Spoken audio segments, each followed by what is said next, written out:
As the caravan numbers grow south of the border, the White House approving increased authority for U.S. troops north of it. They can now provide protection for the Customs and Border Patrol protection agents and engage in some law enforcement duties. With us now, National Border Patrol Council Vice President Hector Garza.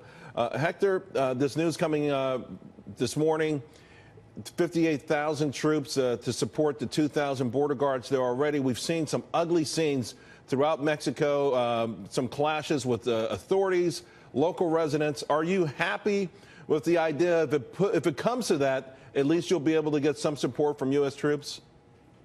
So we're actually very happy that President Trump is supporting our Border Patrol agents, and he's putting America first.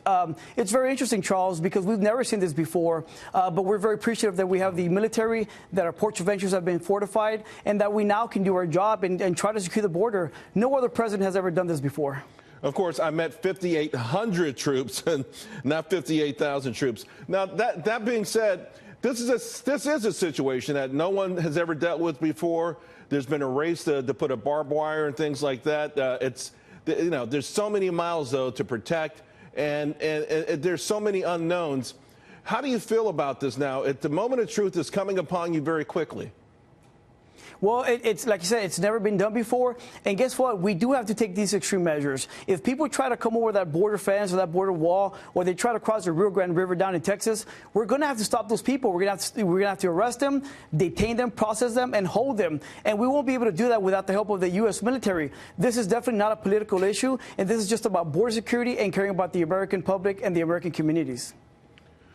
Well, what do you anticipate? Because we just had a court ruling essentially saying, hey, if you get to this country and you can get your foot on American soil, you get a chance to go through the asylum process, which has been criticized by many people and is, and abused, as we all know. So how do you guard against something like that?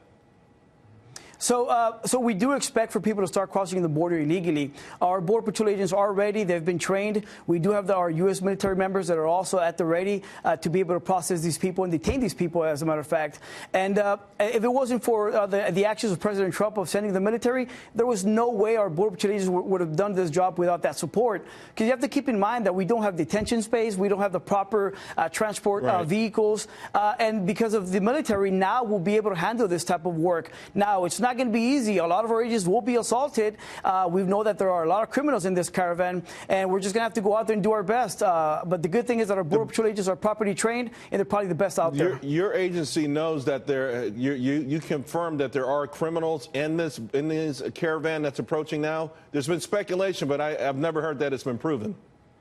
So there should be no speculation. What's interesting is that our U.S. government has great intelligence in this country, and we do have confirmed information that there are numerous criminals in this caravan. We know that there are people in this caravan that have been deported after serving time. As an example, our Border Patrol agents arrested a couple weeks ago an alien that had been convicted of murder in Austin, Texas, and days after he was deported, he was apprehended by our Laredo Border Patrol agents. So we know for a fact that these criminals, once they get deported, once they're coming from their countries, these gang members, we know that they're going to make it into the United States, or they're going to try. Real quick, Hector, they'll be met by our Border Patrol agents. Before we wrap it up, the overarching majority of these folks coming in, will it be catch and release, or catch and house in these temporary quarters that the military helped build? How are you going to handle them once they cross the border?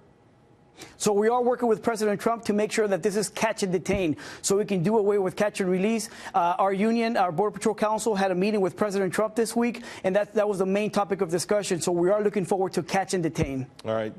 Listen, be careful. The world's watching, and we hope it goes peacefully. And everyone's thinking about you and your team. Thank you very much. Thank you, Charles.